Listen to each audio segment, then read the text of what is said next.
the Ron and Brian Podcast. Get ready to fill your ears with the latest news, politics, current events, and whatever else we feel like talking about this week. And now, your hosts, Ron and Brian. All right, good evening, everybody. It is Monday night, 8 o'clock, and we are here. It is time for episode 191 of the Ron and Brian Podcast. Brian, how goes it this evening, my friend? I am getting pixelation. I'm getting technical problems. I think, just so that you're aware, I'm locked in an underground bunker in an undisclosed location in the Berkshire Mountains, which may or may not be where I'm at. Yes, the collar. So I am away from home for this week. Want to just give you a heads up that I will be having some type of technical difficulties throughout this episode, but we are going to power through it. We're going to keep going, just so that you're aware. I'm not home. So are you safe is the question, is what everybody really wants to know right now. Well, clearly I'm safe. I just can't talk. I'll blink twice if I'm not safe. But otherwise, I'm doing okay. All right. Well, then let's get things rolling along here with Drink of the Week. Drink of the Week. Na zdrowie. Salud. Drink of the Week. Sláinte. Drink of the week. Drink of the week. Drink of the week. So, Brian, before you went into your bunker up there in the Berkshires, you did get yourself some alcohol. Looks like some red wine this week. Cabernet Sauvignon. Ron, I'm working on a Cabernet Sauvignon all the way from Paso Robles, California. This is from Dow Vineyards, and what we're talking here, excuse me, this is made with care, precision. It showcases the depth, the complexity, and the elegance that only can be achieved in Paso Robles. We're drinking a red. You know me, I love my Cabernet. Unfortunately, this is a nice mix, 90% Cabernet, 10% cork, because all I had was a pocket knife to whittle out the cork. So 3/4 of it is bobbing in the inside the bottle. So if you see me gagging or choking at any time, it's because there's a peak of cork stuck in my throat. Not the usual when it's cock stuck in my throat. Very different. No, you could see the difference, but yeah, take a sip there out of your bunker cup. And how is it? It's a little sharp. I'm not saying that this would be something that I would order when I'm in a fine New York steakhouse. Okay. I believe this has a street value of probably $9.99 a bottle, but I'm going to power through it because it's what I have. All right, fair enough. I'm proud. Ron, what are you drinking? So I am excited this week, Brian. Went out and got something that is very big on TikTok right now. It is the new Jameson Orange.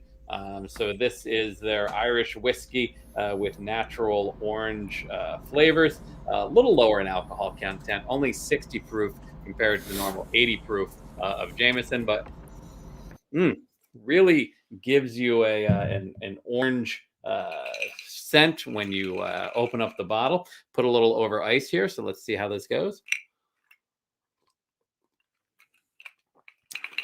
So it is it's not bad straight, but everyone keeps talking about mixing it.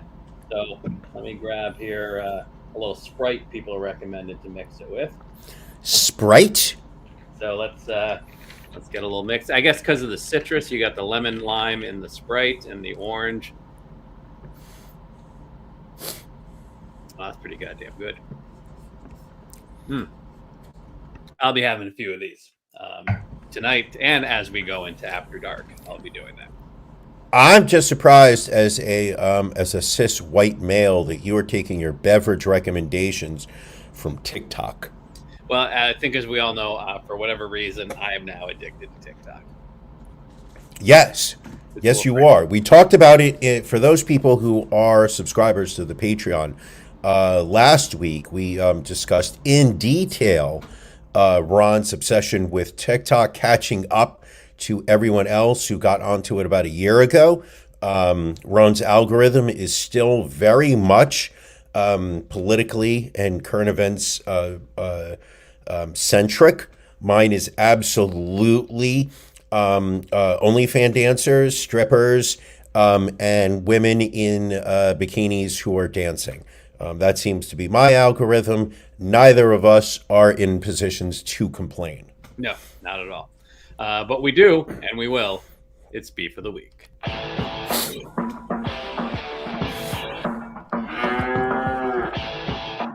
Ron and Brian's Beef of the Week.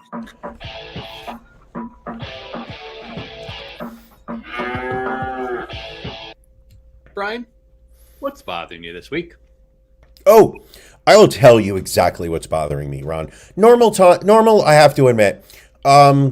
Sometimes it's a little bit of a stretch. Sometimes I really have to dig deep to find something that I would consider a staunch, something that I can honestly say I would put my hand down and say, this is bugging me.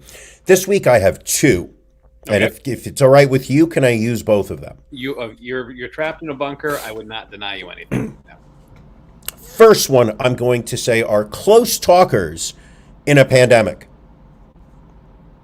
Sounds reasonable. All right. As we have discussed previously, I am currently on the road with the hard rock band Life of Agony.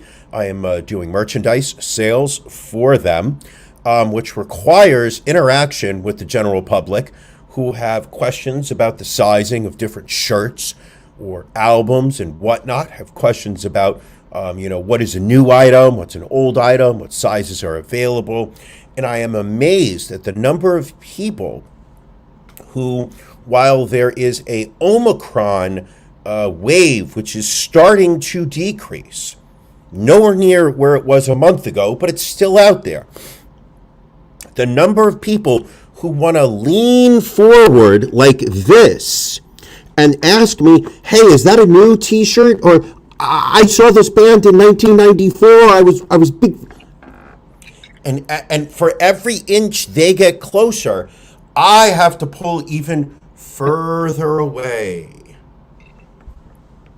That I don't understand, and it's bothered me significantly over. Did they get close when they? Yes. No credit cards. So that is beef number one.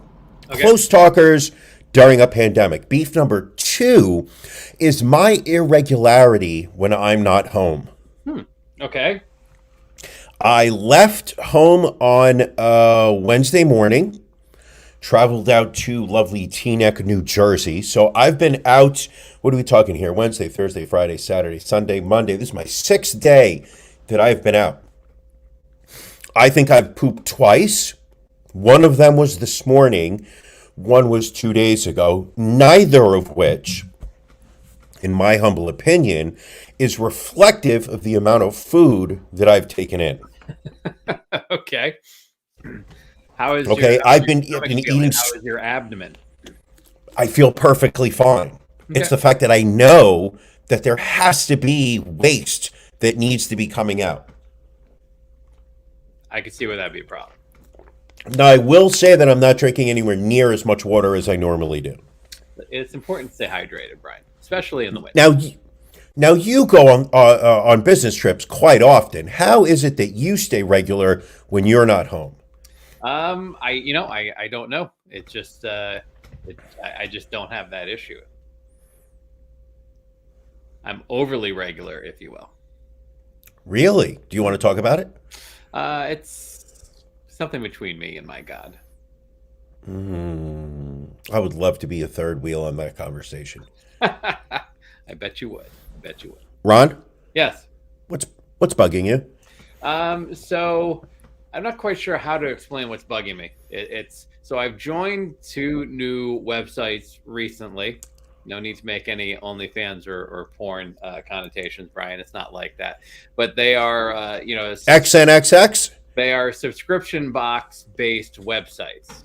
One is for like gadgets and things like that, and the other is for like irregular produce and things like that. And so, in order to see what you could potentially get, you have to like sign up and you have to put your credit card down. And they tell you, oh, if you don't want, that month's box, you can just skip it and we won't send it to you. So this first site, That was a problem. That was a problem in my first marriage. I was just like, I don't want that box. I do not want that box. So the first site, I signed up like a week ago, and whatever it was like a Bluetooth speaker was like the item of the month, and I was like, well, I already have Bluetooth speakers. I don't need to. I don't need it, so I can Sure. skip it. But the website wouldn't let me skip it. So like I emailed customer service. And I'm like, I don't want this. Like, I'd like to see what next month is, but I don't want this. And they were like, oh, well, we give you between the 1st and the 5th of the month to skip the box. I'm like, yes, but I joined like in the middle of the month. Like, how could I possibly have? They're like, well, we'll take care of it for you this time. And I'm like, well, fuck you this time. I'm like, it's the problem with your website. Like. And so I will not say whether Janelle is right regarding the name of the irregular produce company. I will say she might not be wrong. But again, I like the Misfits. I'm a big fan of the Misfits. I liked them when I was in high school. If you remember, probably about 3 years ago, I was supposed to go to the Hoppy Halloween at Broken Goblet, but I had double booked, and I went to go see the Misfits themselves Madison Square Garden. Yes. Anyway, so again, joined knowing that I really didn't want or need a box of produce this week, but I figured I could just skip it. And so joined and went in and said skip this week. And so like this morning, it's like, oh, we're prepping your order to ship. I'm like, I don't want to ship it. And of course, they have like no live customer service, so I had to email. Why would they? Say, I don't want this box. Still haven't heard anything yet. So I undoubtedly will probably have a box of produce coming that I don't need. And it just seems like if you're going to have a technologically based site, make it so that it can actually like take care of your customers. And if it can't, maybe have some customer service available. Can I also throw a comment out for you? You of course can. I value your input. Why don't you stop signing up for every fucking thing you come across? I like trying new things, Brian. I like living. I know that, Ron, but you're getting burned more and more. Just recently, you were doing a clothing-based subscription. In fact, you signed up for not one, but if I remember correctly, you'd signed up for 2. I actually have gotten my my second trunk from Nordstrom. They do send some nice clothing.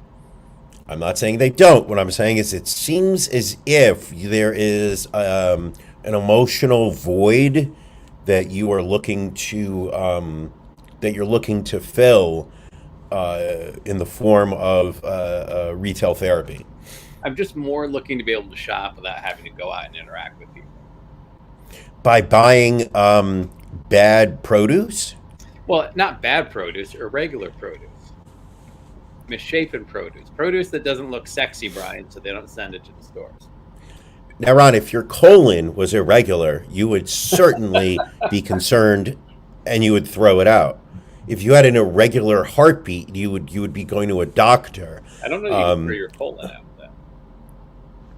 No, but I'm sure there's a couple snips and some shavings that a doctor could do. Why you believe that when it comes to a piece of potato, or maybe a zucchini, or perhaps an eggplant, sweet potato. This time's gotta stop. Oh, I know. You just want me to play your favorite tune. Speaking of which, we'll get right into the show now. Eric Clapton made the news again. He went on the Real Music Observer YouTube channel to talk about how his life has changed since he took AstraZeneca's vaccine back in 2021.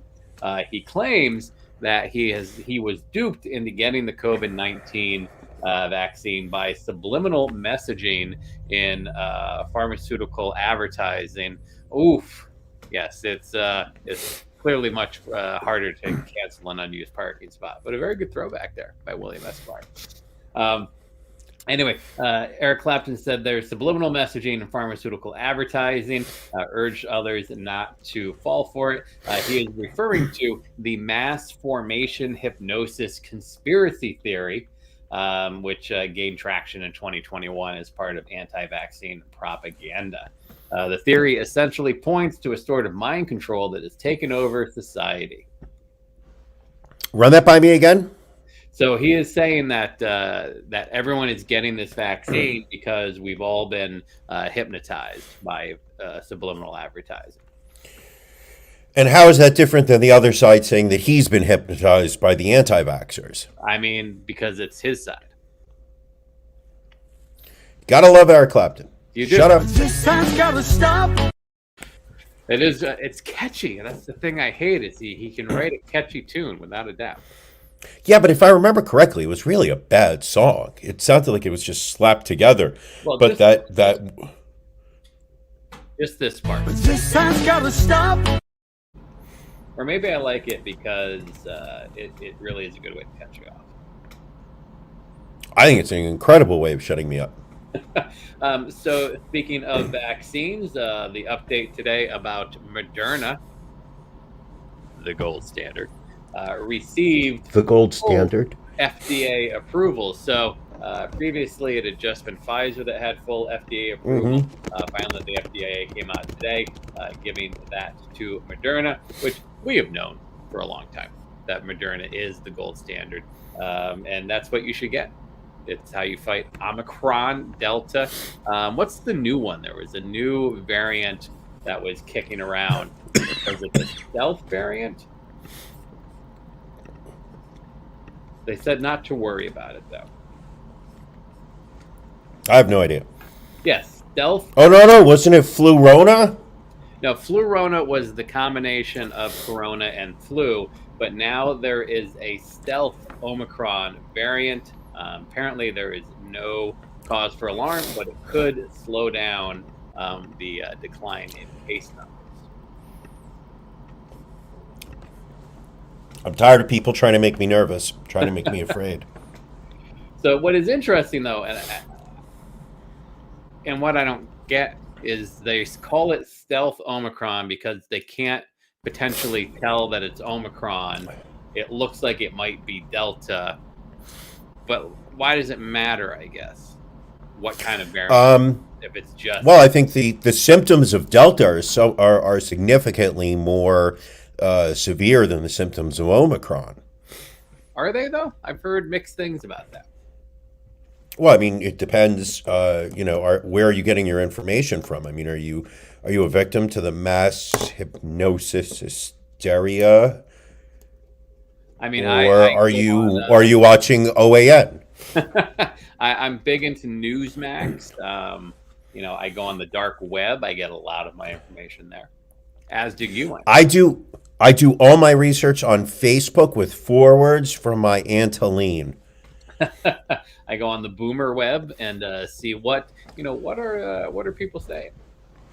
Aunt Helene prints out her memes, so I know that she's got to keep it real. This was an interesting story out in Amityville, New York. Two nurses on Long Island are accused of forging COVID-19 vaccine cards and pocketing more than $1.5 million from the scheme, which is insane that they were able to make that much money. It also tells you the demand for fake vaccination cards on Long Island. Oh, I mean, we have said it multiple times that Long Island is a cesspool of humanity. The further away you get from the Hamptons, the further away you get from Queens, that it is a bell curve of disgustingness. Actually, the Hamptons are pretty gross too. Have you ever been to the Hamptons? I've not been to the Hamptons. Have you? Me? No. It doesn't appeal to me. Never did. But Long Island just seemed, I've always had this theory that something is wrong, there's something disturbing to people when they're trapped on an island. You think that's something affects their psyche when they don't leave the island, when they're on an island and they don't leave it. And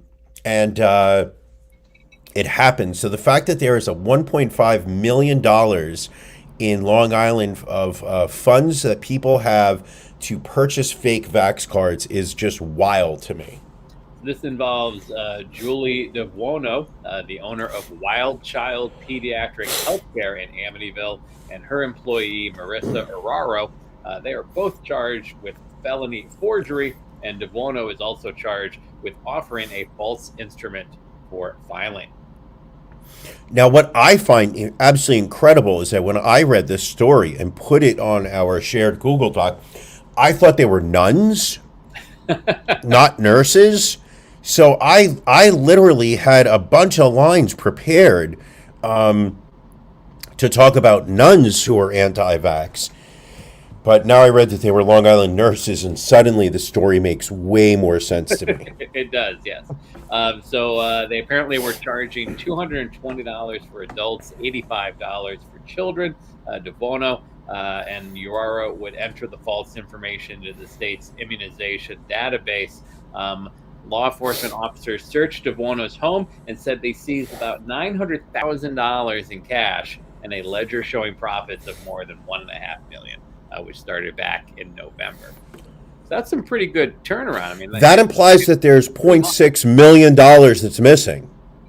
Somewhere they spent $600,000. Right? I'm just like, where would you? I don't know where I would keep $900,000 in cash in my house. I just don't know. Is there $900,000 in your bunker? No, there's not even 900 in my bunker. Oof. But what happened to the 0.6 that's missing? I mean, maybe they invested it, maybe they washed it. I would think for that you would need a money launderer for that kind of cash. Like, you just can't go deposit. I would imagine, sure. You can't deposit $600. I imagine that there's a bagel. Yeah, there's got to be a bagel shop in Massapequa that has reported some wild sales over the past couple months. Maybe Ronkonkoma. Maybe they got over there and put some money in. I'm just very possible. Very possible. Very possible. This is a sad story. A California mother of three died of COVID-19 after she was denied a vaccine and then also denied monoclonal antibody treatment because she had multiple sclerosis. This involves Nerissa Regnier, age 45, a real estate agent from Mission Viejo, California. Died December 16th after allegedly being refused the vaccine despite asking for one 7 times within 6 months, according to her family. She then was denied monoclonal antibody treatment after contracting COVID. And so her family's attorneys are announcing plans to file a wrongful death lawsuit against her healthcare provider, Kaiser Permanente. That sounds like Kaiser Permanente sounds like the villain in a James Bond movie. Kaiser Permanente wants you dead. Yes. Wasn't that? No, Mr. Bond. I don't want you injured. I want you dead. Wasn't that the bad guy in The Usual Suspects? Kaiser Permanente? No, that was Kaiser Soze. Oh. You could see Kaiser Soze. So apparently back in February, she was placed on a new drug regimen for MS, which suppressed her immune system. But when she inquired about getting the COVID-19 vaccine, she was denied because it supposedly contained a live virus. However, that is not true. So she had asked again in August about getting inoculated. By the time that she finally got over to get the COVID vaccine, she was feeling symptoms. They tested her, and she had contracted COVID. She was then given antibiotics, which was not good for someone in her condition, as well as steroids, and then denied monoclonal antibody treatment. Her husband got her discharged from Kaiser's hospital, took her to another hospital to try and get the treatment done, where she was told it was too late.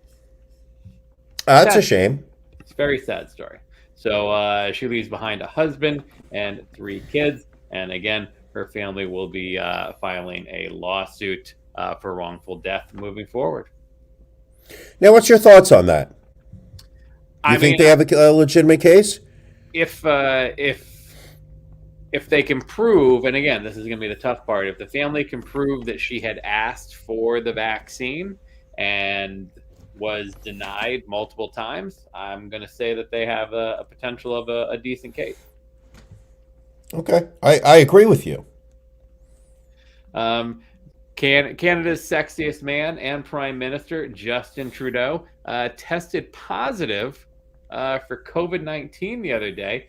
This was after it was announced that this past Saturday he was reportedly moved to a secret location after thousands of protesters descended on the country's capital to decry COVID-19 vaccine mandates. Again, we kind of keep going back and forth about these anti-vax protests. Now, obviously, the Prime Minister is so concerned that he went into hiding during it. What's with the convoys? I've heard there's something about freedom convoys. Yeah, so apparently there is a... And when I hear convoy, I think of a Burt Reynolds movie, right, with Dom DeLuise as his sidekick, pulling the horn. Yeah. Maybe there's an orangutan somehow involved. Sally Field, freshening up. Would. I think that was Every Which Way But Loose. You're confusing there. I heard that was true about Sally Field. I heard she was very loose. But just a rumor. I believe it was from the same place as the comments about Nancy Reagan being a throat goat. We never ever got into that story, and it's probably a good thing. What was there to get into? The Nancy Reagan story. It was. It really blew up.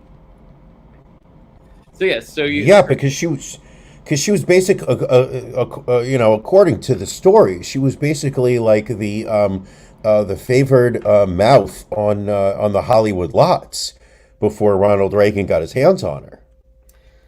That's a lot to unpack, Brian, and I don't know that we necessarily want to do that. Well, maybe we'll do that after dark, because that's really what After Dark is for.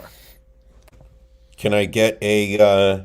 Oh, you want to pay money for the scroll? Okay, that's fine. 75 cents, ladies and gentlemen. Let me mention our Patreon. Every week after this podcast, Ron and I set aside, I would say maybe sometimes 30 or 40 minutes of material that is just not YouTube ready.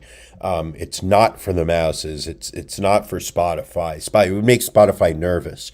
YouTube has already banned one of our episodes that we thought was okay. Right. So what we do is we save the stuff for the Patreon. We call it After Dark. It's when things get a little sexy, a little spicy, a little saucy, a little salamander. But this time's gotta stop. Anyway, so the idea. I was gonna say you could just go to ronandbrianpodcast.com in the upper right-hand corner. Just click on Become a Patron. If you join at the bronze level or higher, you can join us for the live After Dark, which will take place at 9:30, and it is the last episode. So it is our pajama party tonight, isn't it? No. You and I agreed we're going to do it next week when I'm back home. Oh, fair enough. All right, the next, normally it'd be the last end of the month, but we will do this next. So people get 2. So if you join now, you get 2. Two pajama parties. 2 pajama parties. Ron. That's a value. Ron, tell them what a pajama party is while you take a sip of your TikTok drink. So this is where we share the link. We have our Patreon subscribers come on and they join us. They are part of the show. Will we be doing Can You Beat Ron next week? Of course. I actually had a great idea for it. I'm going to get some people's thoughts who are not part of the show and see what their thoughts are. So anyway, my only hesitation is that it's also food related. And it didn't work. And we did a Thanksgiving one. Right. It did work very well. You won.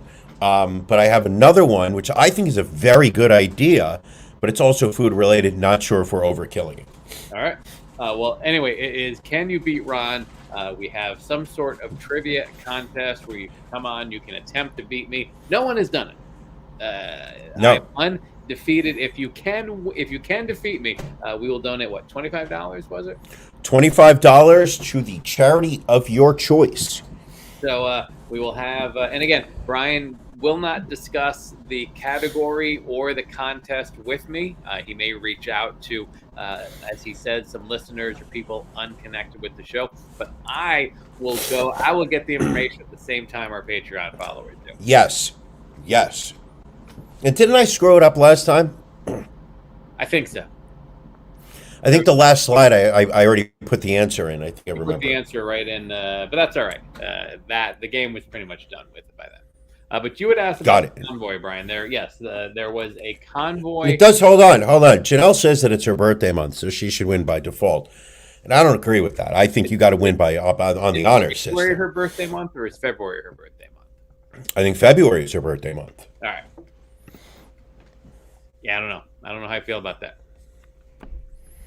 I don't think anybody just gets a gimme. I mean, there are certain things you can get, but can you beat Ron? That is holy. We hold it sacred, and as such, That we do. Yeah. Anyway, Brian, you were asking about the convoy. So yes, for some reason there was a convoy of Canadian truckers and their supporters that had rolled into Ottawa Saturday to protest. The so-called Freedom Convoy started as a protest against a vaccine requirement for cross-border truckers, but grew into a mass demonstration against the Canadian government over other coronavirus regulations. A reported 2,700 trucks rolled through Ottawa as part of the protest.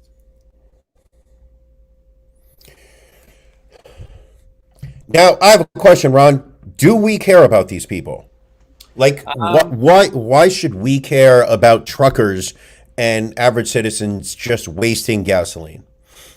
I mean, I guess again, if it is, because it sounds like the sultans in Saudi Arabia and the crown prince of Dubai are celebrating the fact that all this fossil fuel is being spent. I mean, I guess in a way, they are making money off of this.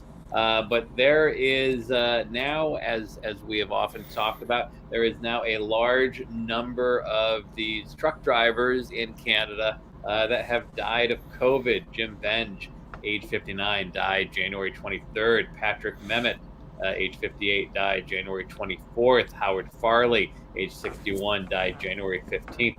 It just kind of goes on and on and on. Oh, there's a lot on this list. So again, it just kind of goes to show you if you don't get the vaccine. So are they driving to promote vaccine safety, or what are they driving for? To remember the loss of their friends? They are anti-vaxxers, and so they are against the vaccine mandates.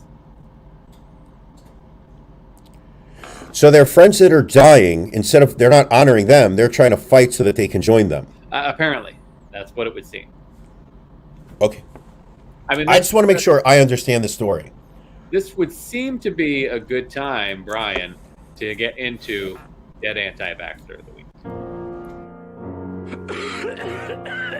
Dead Anti-Vaxxer of the week.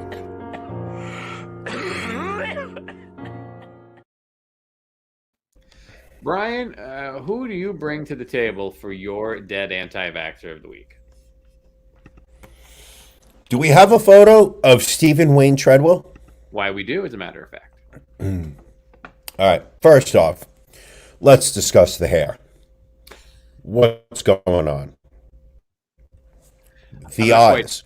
Why aren't they properly open? Does he have some kind of allergy thing going on that's just causing some puffiness around them to keeping? Is there a chip in the teeth right here? I don't understand. But that's not what we're here for. He looks like he was a high school wrestler. Can we agree on that? I'd go with that. I mean, that neck, I mean, let's put it this way. There is no way that he would be able to do the top button on this shirt. Can we agree upon that? I think we can agree with that, yes. However, I believe it's possible now because he passed away recently on January 23rd, which was just about a week ago. Now, his story is all the more tragic because his twin sister, Jane Treadwell, who we don't have a picture of, but from my understanding, her neck was just as thick as Wayne's. She was a nurse in Alabama, and she also passed away of COVID in September 21. Both Jane and Wayne, so they were Jane and Wayne? Is that like, did they have a Vegas not lingerie, ooh, that was a Freudian slip. Did they have a lounge act going on? Were they ever in, what's that town in Missouri where they have all the shows? Branson, yes, Branson, Missouri. Yeah. Anyway, so this gentleman... So Wayne, Ron? Yes. I believe I'm talking about Wayne. My apologies. Don't rush me. This man deserves the amount of time we're talking about it. So Wayne Treadwell, his sister passes away September 21 of COVID. She was a nurse and a professor as well. However, she did not see any benefits of getting the COVID vaccine. She was a loud anti-vaxxer, caught the virus, and passed away. At the same time, Wayne spent the last 6 months of 2021 actively posting anti-vaccine memes on his Facebook page, on his Twitter page, where he was just a loud pro-Trumper, anti-Fauci. Let's be honest, this man posted memes. I mean, like, he wasn't throwing his own individual thoughts. He was just like, is this a meme that fits within my worldview? Yes. Well, copy and paste. I'm going to spread it to the world. Well, one thing also that he spread was COVID, because Wayne caught the virus earlier in January, passing away in late January of 2022. Wayne, unfortunately, did not survive the virus, passed away, and if there's any good that can come out of this, is that I hope he is with his sister, driving in watching over a convoy of truckers as they drive through Canada. Family reunion of sorts, if you will.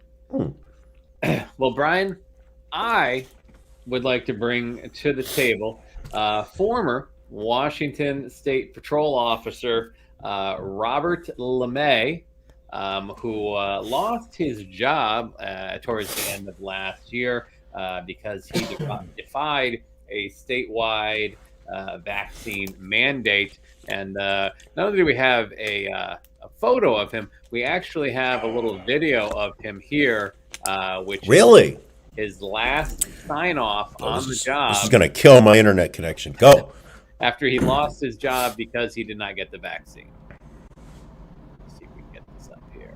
Final sign-off. Whenever you're ready. After 22 years of serving the citizens of the state of Washington, being asked to leave because I am dirty. Numerous fatalities, injuries. I've worked sick. I've played sick. We've buried lots of friends over these years. I'd like to thank you guys. I'd like to thank the citizens of Yakima County, as well as my fellow officers within the valley. Without you guys, I wouldn't have been very successful, and you've kept me safe and got me home to my family every night. Thank you for that. Wish I could say more, but this is it. So, State 1054, this is the last time you'll hear me in a state patrol car. And Jay Inslee can kiss my ass.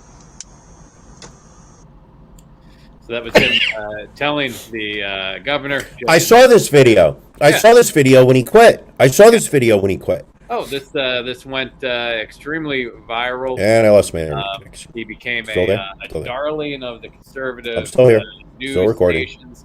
He You're was dead. on Yep. Fox News. He was on OWN. He Totally was cut on it. Newsmax. So yeah, apparently earlier this month, rumors started to go around that he had contracted COVID and was hospitalized from it. His family and the people around him tried to keep that information out of the news. Obviously, not very on brand. His Facebook page was deleted. But people were confirming that he was in the hospital on a respirator, passing away a couple of days ago, dying from COVID-19 at the age of 51. So fucking sad. So absolutely sad. For somebody to sit there and, proudly hold their head up high and pat themselves on the back for not being vaccinated, for talking about the wrongness of mandates. And keep in mind, I don't agree with the mandates and whatnot, but for someone to sit there and talk so high and mighty about themselves because they will not do anything to stop and prevent themselves from the virus, and then when they catch it, they die. Absolutely, just a shame. Absolutely a shame. Now, we do have another first here on Dead Anti-Vaxxer of the Week. We have a couple of people that we are now putting on our Dead Anti-Vaxxer watch list because we feel that we'll probably be seeing them on this segment sometime in the near future. This first one here is Chad. Oh, yeah. He is a North Carolina man who desperately needs a new kidney. He is rejecting a transplant because the coronavirus vaccine is required. Quote, "I was born free. I will die free. I'm not changing my mind. I've had conversations with my family and everyone who is close to me, and they know where I stand, and there will not be a situation that occurs where I'll change my mind on this topic." The hospital he's in, Atrium Health, Wake Forest Baptist, requires the vaccine for anyone on a transplant list because those patients would be vulnerable to severe disease or death if they were infected after the operation, which means that the organ would go to waste. Also, a little side information: Chad Carswell, a double amputee due to his medical condition. So he is trusted. Hopefully not. To this point. Hopefully his hands are not the body parts that have been amputated, because then he would absolutely miss out on all those brisket sandwiches that he is putting away 3 at a time. And then one more on our watch. Oh, no, hold on a second. That's unfair. I mean, we don't do fat shaming on this. Janelle referring to him as a great hill. Wow. I mean, come on. You got to be better than, we don't believe in it. Don't fat shame here. I don't appreciate that. Cool. Now, this person here, this is DJ Ferguson. He is a 30. From the looks of it, Ron, he's not DJing any parties anytime soon. He is a 31-year-old. He is up in a Boston hospital, and he has been removed from the heart transplant list because of his refusal to get the COVID-19 vaccine. His family says that he was first on the list to receive the transplant at Brigham and Women's Hospital, but is no longer eligible because of his vaccination status. Again, he's got a wife and 2 kids, and his wife is currently pregnant with their 3rd child. But he is there was some word that he might change his mind and get the vaccine to get back on the heart transplant list. But as of today, he is continuing to not get the vaccine and continuing to not be on the list to receive a heart transplant. So we have them on our watch list for Dead Anti-Vaxxer of the Week. Dead Anti-Vaxxer of the Week.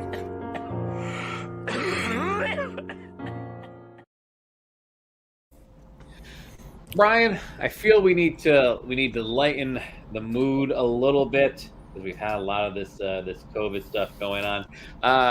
Real quick, Brian. Yes, you've taken a time out. I was hoping we could spend a few moments talking about your experience recently at Broken Goblet. Well, yes, you alluded to the fact that you have been on the road with Life of Agony on their Northeast tour, and yes, I went out to Broken Goblet Brewing in Bensalem this past Friday night. Brian, you were there. We got to hang out. and we got to see a great show headlined by Life of Agony with openers Kings Never Die and Dog Eat Dog. Braved the elements, drove through the snowstorm to see some music and to hang with you. Good time. Great show. Again, Broken Goblet, one of the better music venues in the greater Philadelphia area. Recently voted for the third year in a row by the followers of Breweries and PA Facebook page as the best music venue of all breweries in the state of Pennsylvania. Brian, how did you like the show? I thought it was great. I thought it was amazing. It was actually the best visually. It was the best visual show of the tour so far. I thought they did a great light show. I thought it was a great compliment to the music that was that LOA did. First off, yeah, I absolutely love Broken Goblet. I did notice that you were treated as a VIP, and I was very proud of Broken Goblet to have arranged that. We got preferred seating, some free beverages. I mean, it was a good evening. I don't think you could describe it any other way.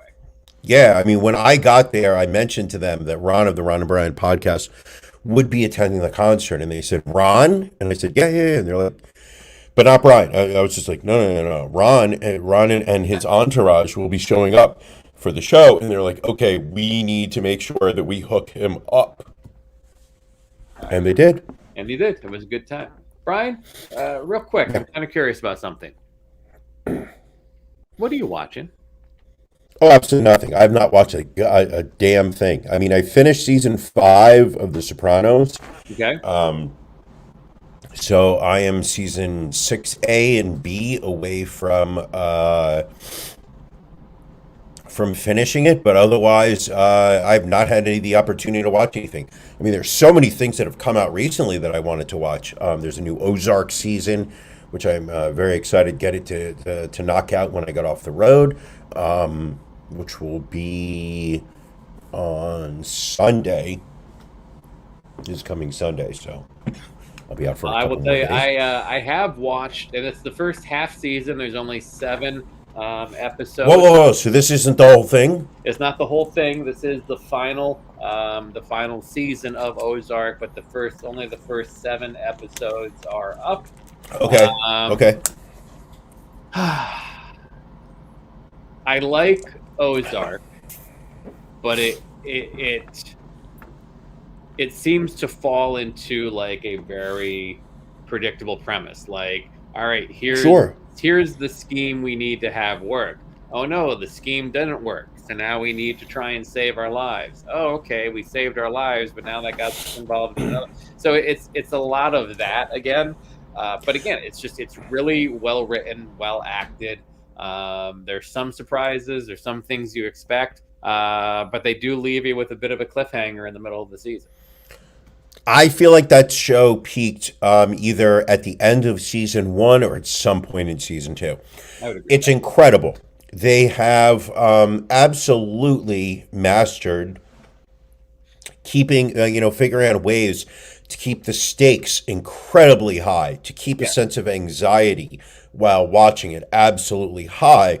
But like you said, it does feel, it reaches a certain point where it becomes fantastical. Right. Without giving away any spoilers from previous seasons.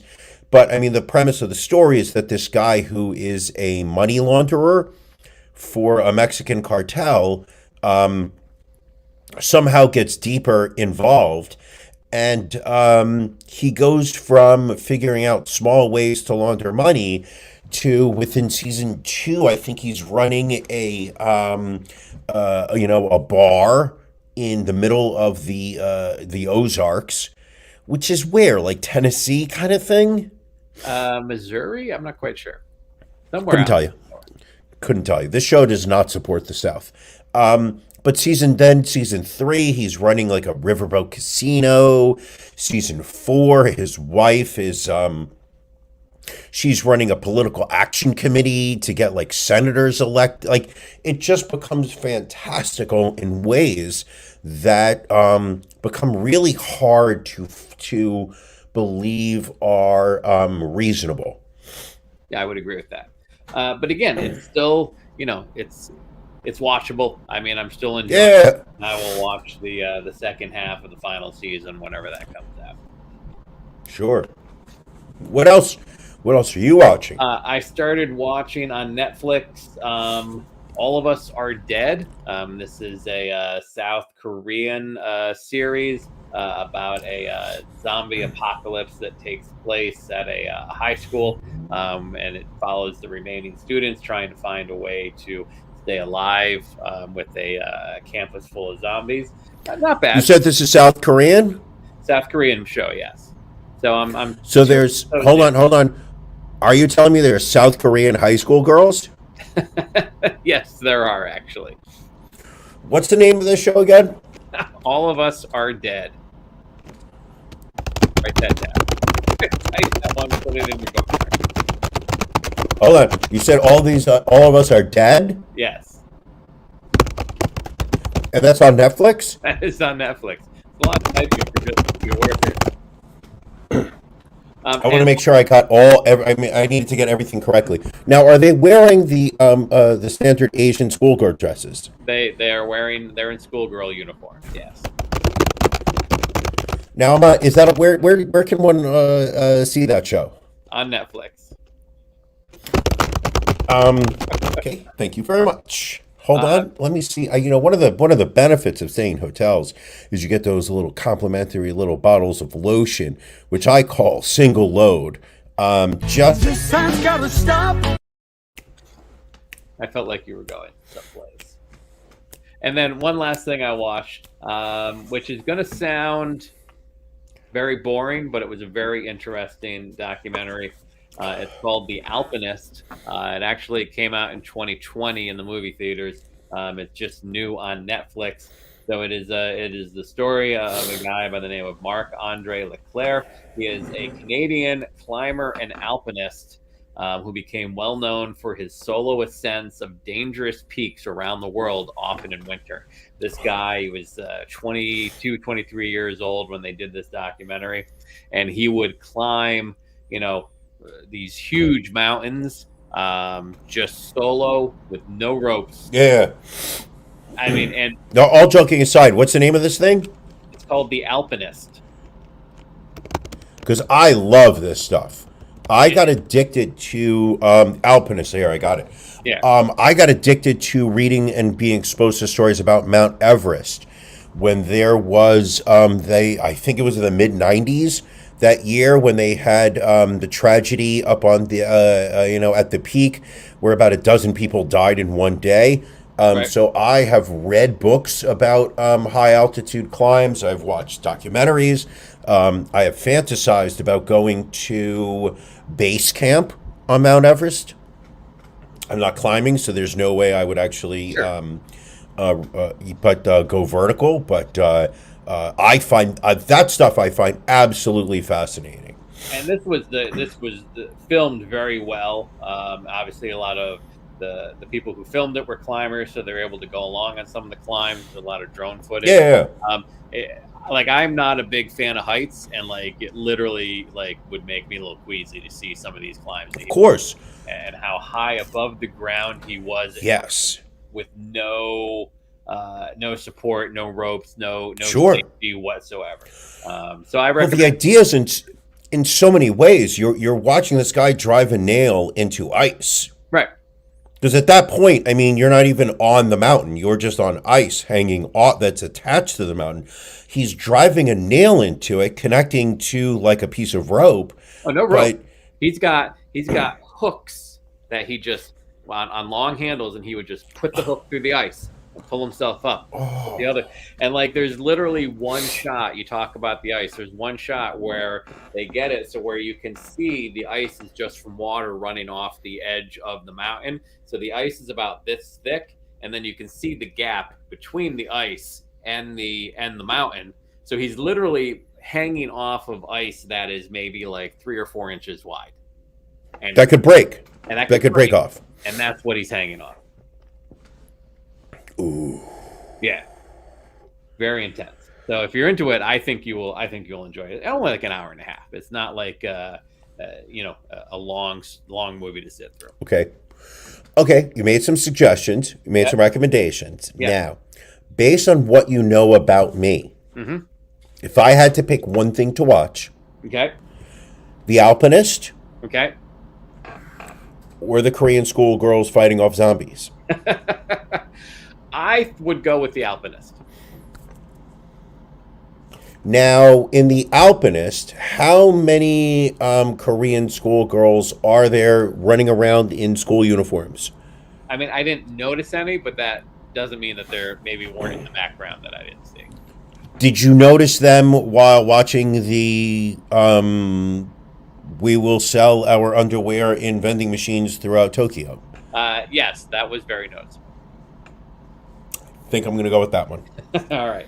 I think this wine is starting to kick in, my friend. It might be. Brian, I also understand that you, being the investor that you are, you're now involved in crypto. I own crypto. Earlier, this past weekend, I invested $750 into Ethereum. Are you familiar with Ethereum? I know it is a cryptocurrency. That's all I can tell you. It is the second most popular. Not popular, because I believe Dogecoin might be more popular, but it's the second most valuable in terms of net worth cryptocurrency after Bitcoin.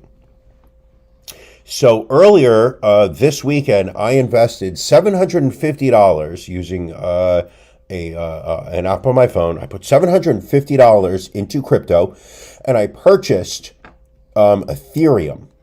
Now, there was an $11 fee that went along with it, which I'm not a fan of. You know me, Ron, and it might be the Jewish.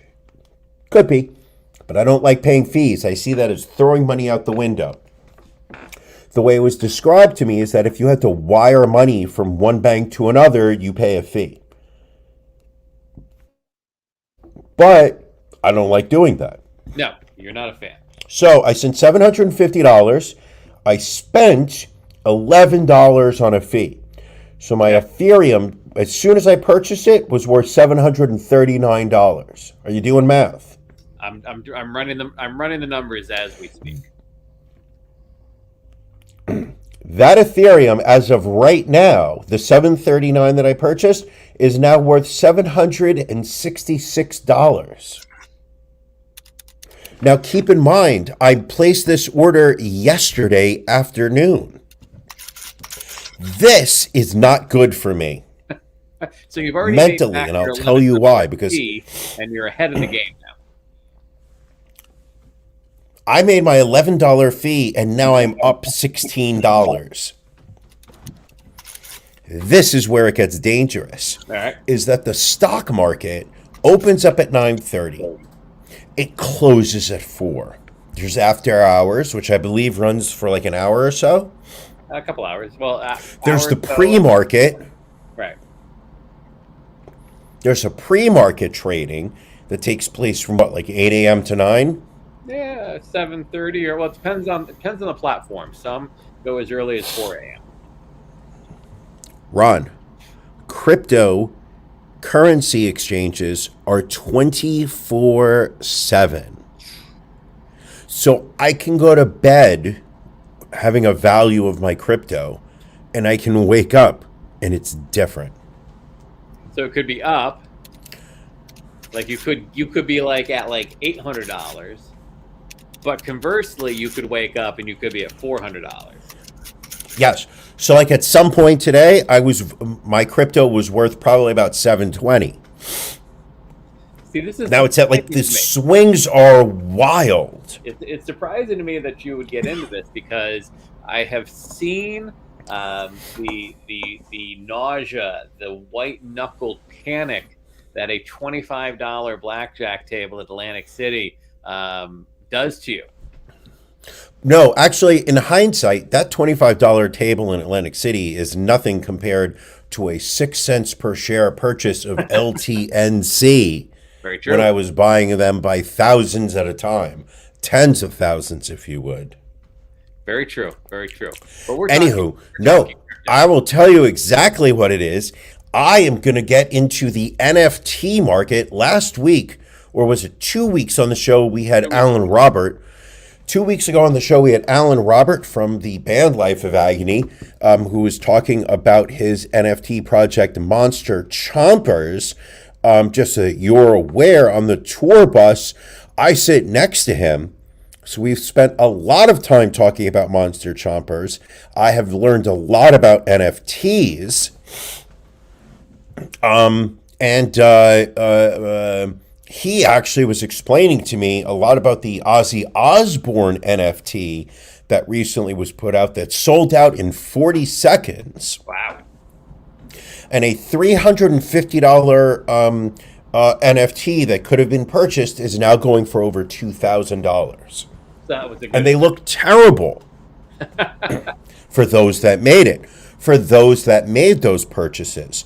Compared to Al's Monster Chompers, the Aussie Bats look absolutely trash. So I will be before we have episode 192. I will be purchasing my first NFT, which we will gladly reveal next week on the show. All right. Now. If you Brian is getting into NFTs. Couldn't someone just beg your pardon? Couldn't someone just like right-click the screen and steal that NFT on you if you show it? Okay.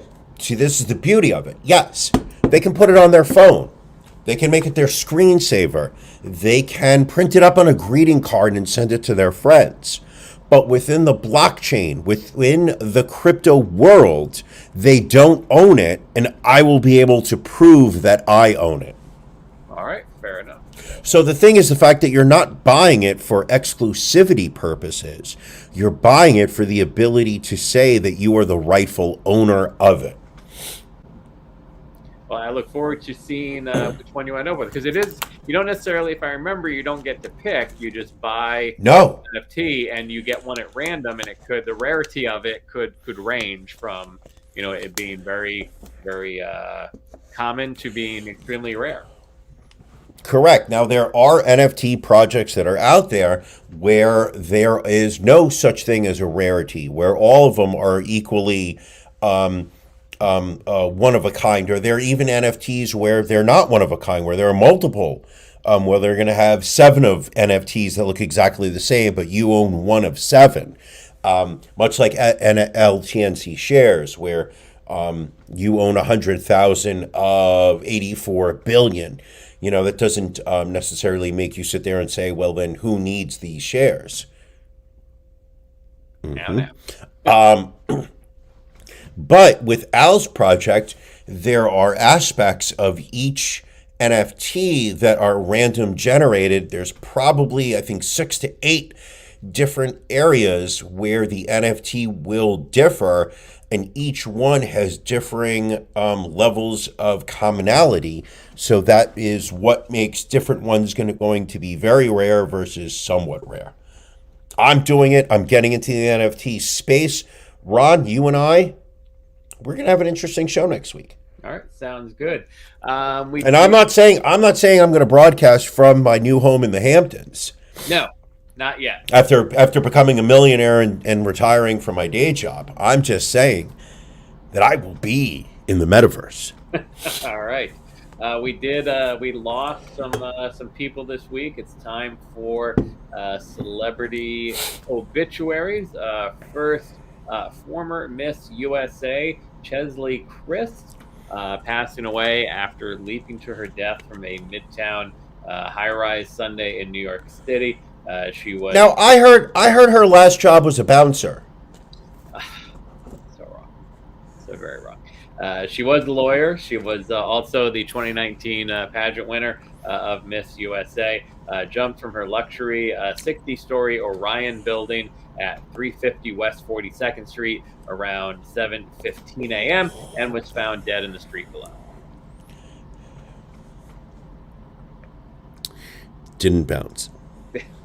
Probably not. Now, what I find really interesting is the media, and when I say the media, I mean the New York Post, because that's the only form of media that I like to research while preparing this podcast.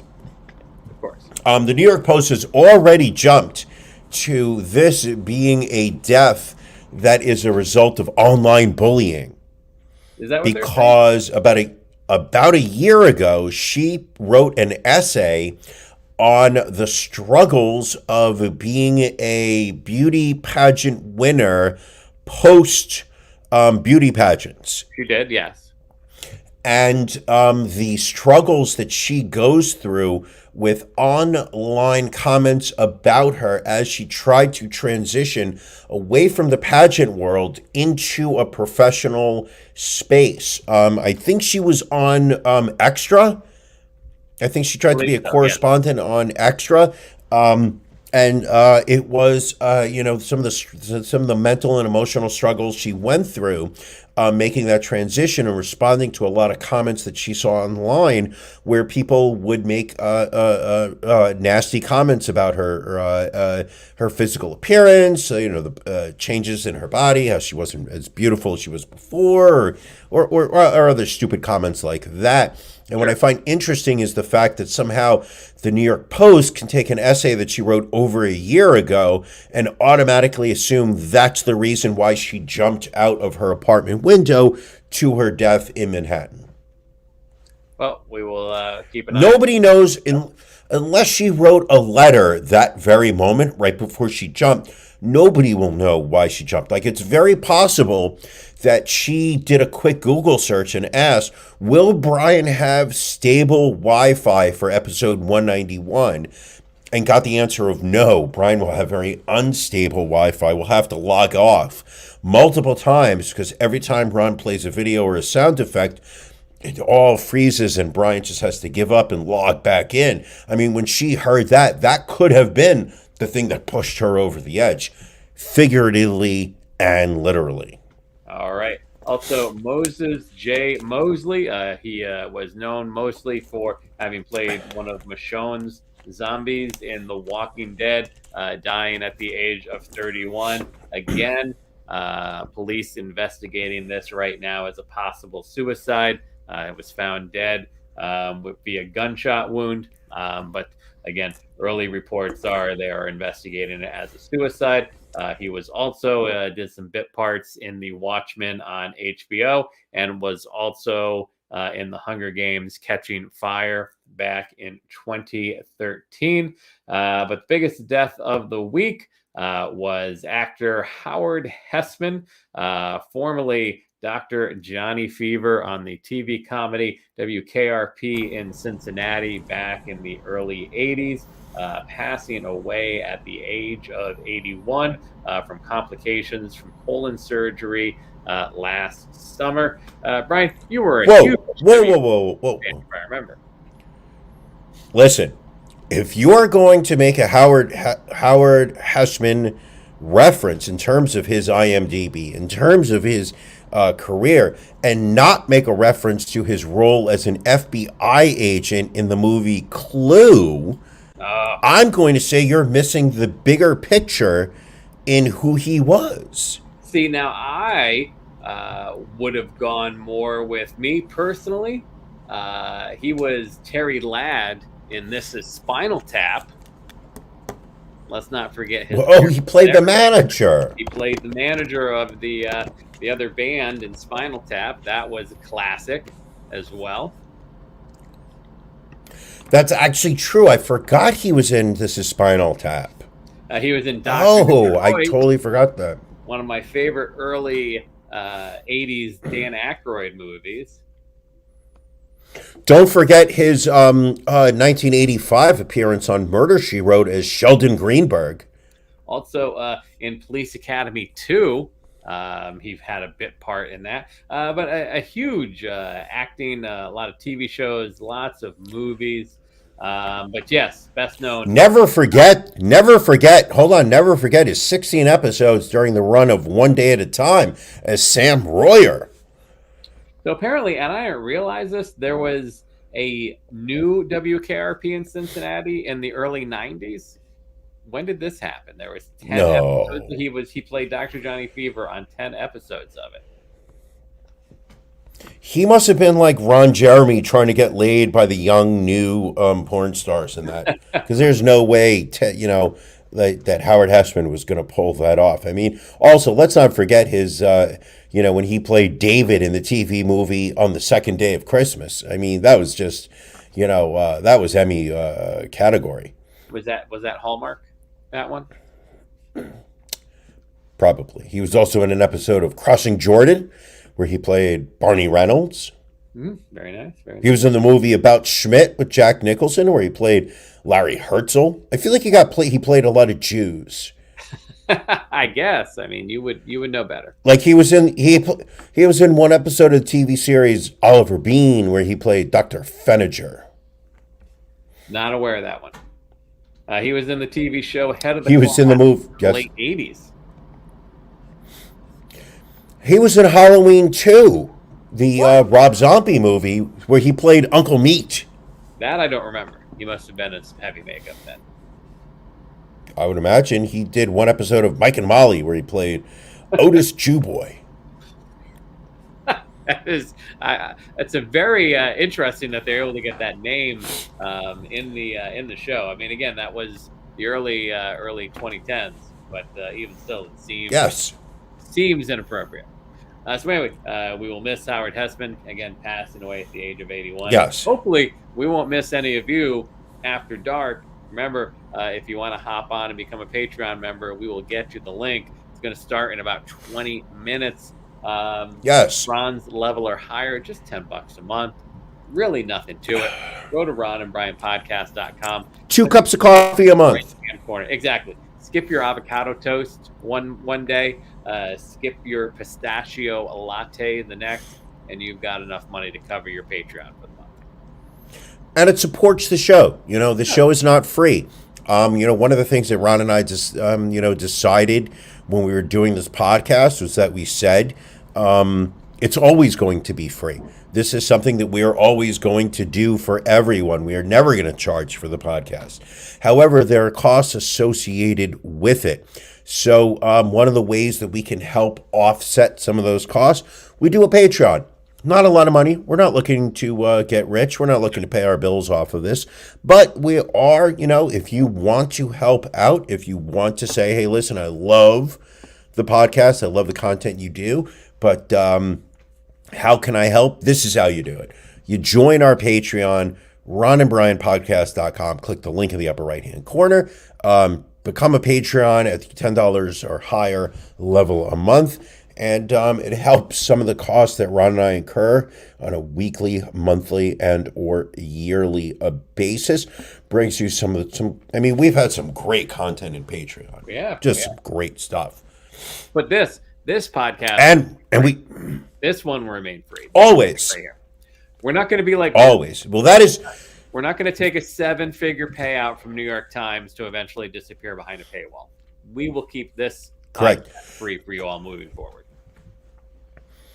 And because we don't want to get wrapped up into the Spotify Neil Young debate that is going on in the podcast space right now, we're going to save our analysis of that for the Patreon. So it's not going out on the podcast. People will not know our thoughts on it, where we stand, how we are, may be affected by this. I mean, certainly, some of the rules that Spotify announced, send chills through the podcast community. Chills, absolute chills. All right, Brian, anything additional? Almost like when Billy announced that he had Section 21 tickets. Oof, that was a chill. Chills. Chills. Anything else, Brian, before we roll out of here and get ready for After Dark? Let's wrap this up. I love you. All right. Love you too, my friend. Love all of you listening out there. We will be back on Sunday next week at 8 o'clock for our Patreon subscribers. We'll see you in about 15 minutes. Otherwise, have a great week, everybody. Thank you for joining us on the Ron and Brian podcast. We're live each week on YouTube, Facebook, and Twitch. You can find prior episodes, links to our social media, and everything else Ron and Brian at ronandbrianpodcast.com. See you again